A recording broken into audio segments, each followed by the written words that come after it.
다 같이 사도신경으로 우리 신앙을 고백하겠습니다. 전능하사 천지를 만드신 하나님 아버지를 내가 믿사오며 그 외아들 우리 주 예수 그리스도를 믿사오니 이는 성령으로 잉태하사 동정녀 마리아에게 나시고 본디오 빌라도에게 고난을 받으사 십자가에 못 박혀 죽으시고 장사한 지 사흘 만에 죽은 자 가운데서 다시 살아나시며 하늘에 오르사 전능하신 하나님 우편에 앉아 계시다가 저리로서 산자와 죽은 자를 심판하러 오시리라. 성령을 믿사오며 거룩한 공회와 성도가 서로 교통하는 것과 죄를 사하여 주시는 것과 몸이 다시 사는 것과 영원히 산 것을 믿사옵나이다. 아멘. 찬송가 158장입니다. 찬송가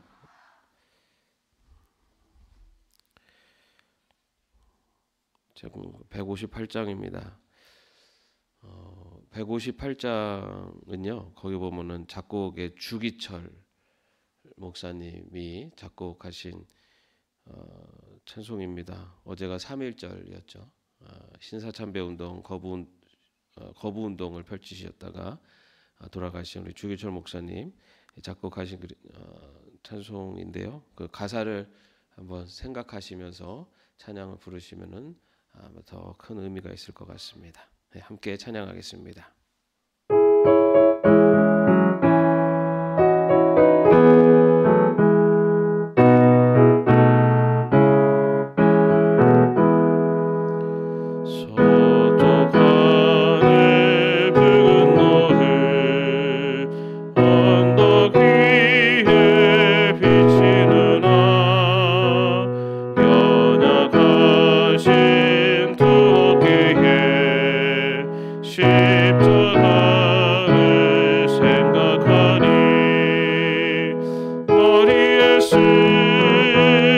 가시관과 몸에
길을 보여주니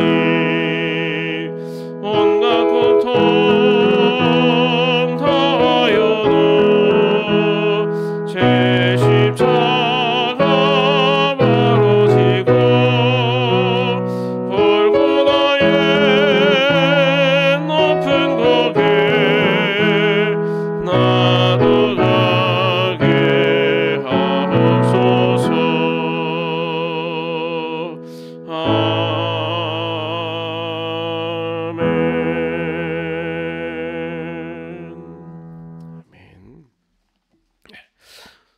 오늘 말씀은 고린도후서 5장의 말씀입니다. 고린도후서 5장 11절에서 15절까지의 말씀입니다. 고린도후서 5장 11절에서 15절까지의 말씀 같이 합독하겠습니다. 그러므로 우리는 주님이 두려운 분이심을 알기에 사람들을 설득하려고 합니다. 우리는 이미 하나님 앞에서 환히 드러났습니다.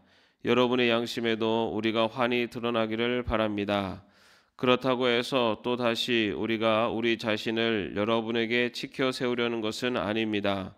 우리는 여러분이 우리를 자랑할 수 있는 근거를 여러분에게 드리려는 것입니다.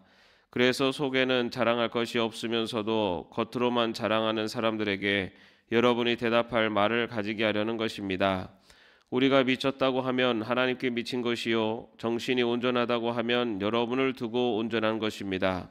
그리스도의 사랑이 우리를 휘어잡습니다. 우리가 확신하기로는 한 사람이 모든 사람을 위하여 죽으셨으니 모든 사람이 죽은 셈입니다.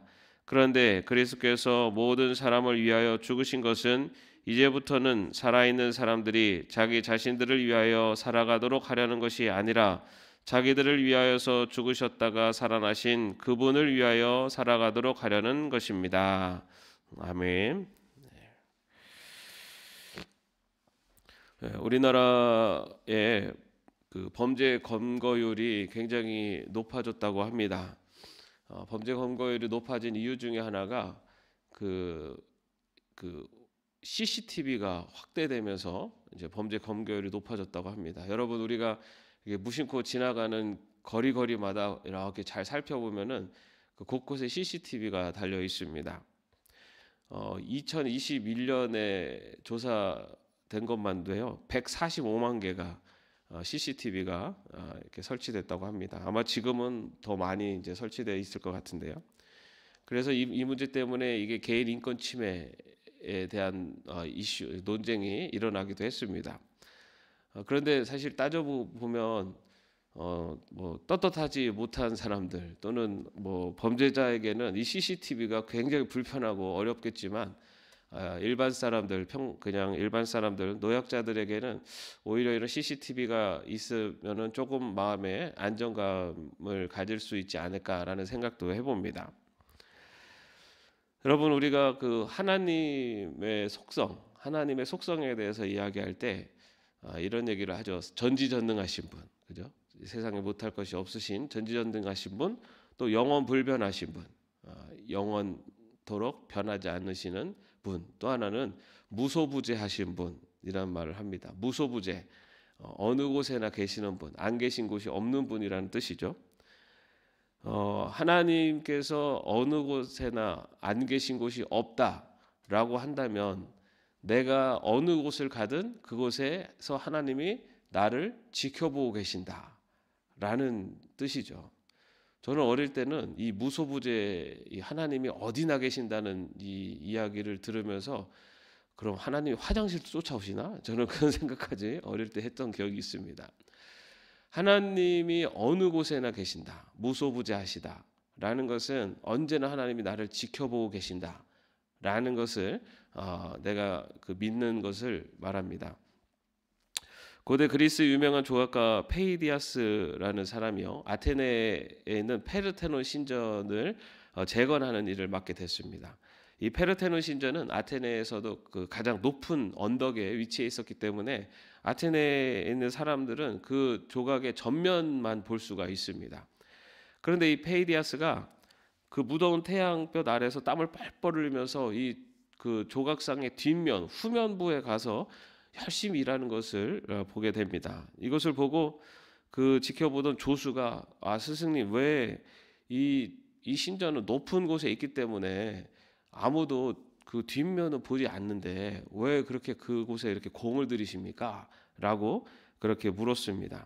그랬더니 페이디아스가 이렇게 대답을 합니다. 자네 방금 아무도 볼 수 없다고 했나? 자네가 틀렸네. 하늘의 신이 보고 있고 그리고 자네가 알고 내가 알지 않는가? 이렇게 대답을 했습니다. 페이디아스는 신 앞에서도 당당하기 위해서 자신의 양심을 지키면서 자신에게 맡겨진 일에 최선을 다하는 모습을 보여줬습니다. 여러분, 우리가 내가 언제나 하나님 앞에 서 있다. 하나님이 언제나 나를 보고 계시고 내가 언제나 하나님 앞에 서 있다라고 하는 것을 고백하는 그 신학 용어가 있습니다. 이것이 뭐냐면 코람데오입니다. 코람데오라는 그 말은 하나님 앞에서라는 뜻이에요. 내가 언제나 하나님 앞에 서 있다. 이것을 고백하는 것이 바로 신앙인의 삶의 모습이어야 된다라는 것입니다. 바울도 오늘 말씀에 보면요, 11절에 보면은 이렇게 고백해요. 그러므로 우리는 주님이 두려운 분이심을 알기에 사람들을 설득하려고 합니다. 우리는 이미 하나님 앞에서 환히 드러났습니다. 우리가 이미 하나님 앞에서 다 드러나 있다. 하나님 앞에 우리는 모든 것이 하나님이 다 보고 계시다라는 것을 고백하고 있습니다. 그런데 바울이 하나님 앞에 드러났습니다라는 말을 하기 전에 어떤 얘기를 하냐면요. 우리는 주님이 두려우신 분임을 압니다라고 대답하고 있어요. 우리 자신이 하나님 앞에 드러나 있는데 그 하나님이 어떤 분이시냐? 두려운 분이시다라는 것을 안다는 겁니다. 여러분 몇 주 지났는데 경건한 삶에 대해서 말씀을 제가 그 주일 예배 때 말씀드렸는데 경건한 삶을 사는 태도 세 가지가 있다고 말씀드렸어요. 하나는 하나님에 대한 두려움, 경외심. 또 하나는 하나님을 향한 사랑, 하나님을 향한 갈망, 열망 이렇게 말씀을 드렸습니다. 하나님을 향한 경외심이 하나님을 향한 두려움입니다. 우리가 하나님을 두려워하고 경외심을 갖고 살 때 우리가 경건하게 살 수 있다는 거죠. 그런데 여러분이 이 두려움이라는 것이 무서운 분이야 이런 차원이 아니죠. 뭐냐면 우리가 나쁜 길, 악한 길로 가려고 할 때 하나님이 두려운 분이라는 것을 알기 때문에 안다면은 그 길에서 그 길로 가지 않으려고 하는 그러한 그 동기가 되고, 또 하나는 내가 많이 힘들고 약해질 때 하나님이 나를 보고 계시고 함께하고 계신다는 것을 알기 때문에 다시 일어설 수 있는 힘이 된다는 겁니다. 그래서 이런 하나님에 대한 두려움, 그 하나님에 대한 두려움이라는 것은 세상이나 아니면 사람들보다 하나님을 더 우선시하는 것을 말합니다. 우리가 하나님을 더 우선시하고 하나님을 내 삶 속에 다른 어떤 가치보다도 하나님의 뜻과 말씀을 더 소중하게 여길 때 우리가 경건하게 살 수 있다는 거죠. 오늘 바울도 자신이 하나님 앞에 다 드러났다라는 것을 고백을 합니다. 이것은 내가 이제 하나님 두려우신 하나님 앞에 내 자신이 드러나 있기 때문에 내가 세상이나 아니면 사람들의 눈치를 보며 사는 것이 아니라 하나님의 가치를 가장 중요하게 여기고, 그리고 하나님의 주신 이 사명, 복음을 전하고 교회를 섬기는 이 사명에 내가 최선을 다하고 양심을 다하고 그리고 열정을 다하겠다라는 바로 그러한 마음의 고백이 오늘 바울의 이 고백입니다. 사람들은요, 그런 바울의 열정적인 모습, 세상의 가치도 따르지 않고 그리고 자신의 모든 것을 다 헌신하면서 살아가는 그 바울의 모습을 보고 13절에 보면은 우리가 미쳤다고 하면 하나님께 미친 것이요, 정신이 온전하다고 하면 여러분을 두고 온전한 것입니다 라고 하면서 사람들이 볼 때는 자신의 그 모든 젊음과 부와 명예, 건강, 지위 이 모든 것들을 다 헌신하고 이 복음을 전하는 사명을 감당하고 있는 바울의 모습을 보고 미쳤다고 그렇게 여길지 모르지만, 그러나 내가 미친 것이 아니라 내가 하나님을 위해서 그렇게 사는 것이다라는 것을 말하고 있습니다. 그러면서 그 이어서 뭐라고 얘기하냐면 내가 왜 이렇게 하나님을 위해서, 우리 주님을 위해서 그렇게 살아갈 수밖에 없는지 그 이유를 밝혀요. 14절 말씀 우리 한번 같이 읽어보겠습니다. 그리스도의 사랑이 우리를 휘어잡습니다. 우리가 확신하기로는 한 사람이 모든 사람을 위하여 죽으셨으니 모든 사람이 죽은 셈입니다. 바울이 왜 자신이 미쳤다는 소리를 들으면서까지 그렇게 헌신하며 그 자신에게 맡긴 사명을 감당하며 살 수밖에 없는지, 바로 그것은 그리스도의 사랑에 휘어잡혔기 때문이다라고 말하고 있습니다. 자신이 목숨을 바쳐가면서 그 매를 맞아가면서도 자신이 그 사명을 감당하게 되는 이유, 그것은 나를 위해서 십자가에 죽으신 그 그리스도의 사랑 때문에, 나를 구원하기 위해서 저 하늘 보좌 버리고 이 땅에 내려오셨고 나를 구원하시기 위해서 온갖 고통을 당하셨음에도 불구하고 죽기까지 나를 사랑하신 그 그리스도의 사랑에 내가 휘어잡혔기 때문에, 그렇기 때문에 내가 그 주님을 사랑하지 않을 수가 없고, 그리고 그 주님이 원하시는, 그리고 그 주님이 주신 사명을 감당하지 않을 수가 없다고 그렇게 고백하고 있습니다. 여러분, 어쩌면 우리는 신앙의 길을 걸어가는 것에 있어서 우리가 이 길을 끝까지 포기하지 않을 수 있는 가장 큰 이유는 다른 게 아니지 않습니까? 주님이 나를 사랑하셨고 나를 사랑하셔서 십자가에 달려 죽기까지 사랑하신 그 사랑 때문에, 우리가 그 사랑 때문에 우리의 신앙의 길을 계속 걸어갈 수 있는 것 아닙니까?